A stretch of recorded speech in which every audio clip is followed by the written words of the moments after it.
Satoshi Nakamoto, l'énigme enfin résolue, l'incroyable vérité derrière Bitcoin et Peter Todd.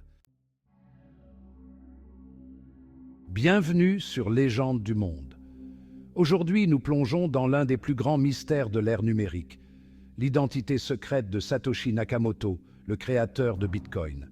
Ce nom résonne comme une légende, et pourtant, personne ne sait qui se cache réellement derrière ce pseudonyme, ou plutôt, personne ne le savait jusqu'à aujourd'hui. Le nouveau documentaire de HBO, Monnaie électrique, tente de lever le voile sur cette énigme. Et si ensemble, nous explorions les pistes qu'il nous offre? Satoshi Nakamoto, un nom qui résonne depuis le début du Bitcoin en 2009. Pendant des années, les spéculations sont allées bon train. Était-ce un individu isolé? Un groupe d'informaticiens brillants? Dans Monnaie électrique, plusieurs figures sont évoquées. Des pionniers de la cryptosphère qui auraient pu être derrière la naissance du Bitcoin. Hal Finney, un visionnaire du code, est l'un des premiers noms qui ressort. Il a été parmi les tout premiers à utiliser le Bitcoin et certaines de ses correspondances avec Nakamoto laissent penser qu'il aurait pu être lié de plus près qu'il ne l'admettait. Puis il y a Dorian Nakamoto, un simple retraité dont le nom a été utilisé par certains comme une coïncidence troublante. Mais le documentaire s'accorde à dire que sa ressemblance avec Satoshi s'arrête à son nom. Mais ce n'est pas tout. Nick Szabo, un autre pionnier de la cryptographie, apparaît aussi comme un suspect. Ses travaux sur le Bitgold sont étrangement similaires à l'architecture du Bitcoin. Cependant, malgré ces indices, Szabo a toujours nié être Nakamoto. Et puis, un autre nom émerge vers la fin du documentaire. Peter Todd. Todd, connu pour ses contributions dans le développement de Bitcoin, est un personnage discret, mais influent dans la communauté. Certaines preuves indirectes, bien que subtiles, semblent pointer dans sa direction.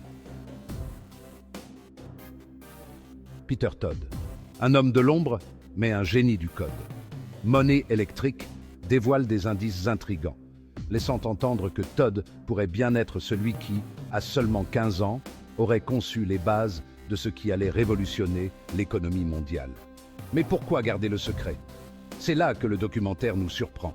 Il évoque l'histoire d'e-gold, un précurseur des crypto-monnaies qui a été démantelé par le FBI. Nakamoto, ou Todd, savait qu'en révélant son identité, il risquait la même fin. Ainsi, peut-être que l'anonymat était une protection, non seulement pour Nakamoto, mais pour Bitcoin lui-même. Transition visuelle, ambiance plus claire, graphique montrant la montée du Bitcoin. Narrateur, serein, ton réfléchi. Et si Todd était réellement Satoshi Nakamoto? Il est dit qu'il aurait pu détruire ses clés privées, celles qui auraient permis d'accéder à ces bitcoins pour ne jamais céder à la tentation d'y toucher. En faisant cela, il aurait non seulement renforcé la crédibilité de Bitcoin, mais il aurait aussi permis au projet de perdurer sans l'influence de son créateur. La théorie est séduisante, non? Todd a 15 ans, créant un système qui changerait à jamais notre manière de voir l'argent, tout en restant caché dans l'ombre. Mais alors, qui est vraiment Satoshi Nakamoto? Est-ce un individu ou un groupe d'esprits brillants? Est-ce Hal Finney, Nick Szabo ou Peter Todd? Peut-être que nous ne le saurons jamais. Mais une chose est sûre, l'impact de Bitcoin sur le monde est indéniable, tout comme l'aura de mystère qui entoure encore son créateur. Alors, quel est votre avis? Peter Todd pourrait-il être ce mystérieux Nakamoto? Ou bien cette légende reste-t-elle trop vaste pour se réduire à un seul nom? Dites-le moi dans les commentaires, j'ai hâte de lire vos théories. Abonnez-vous à Légende du monde pour d'autres mystères fascinants. Et n'oubliez pas, parfois, les plus grandes vérités sont celles que nous n'avons pas encore découvertes.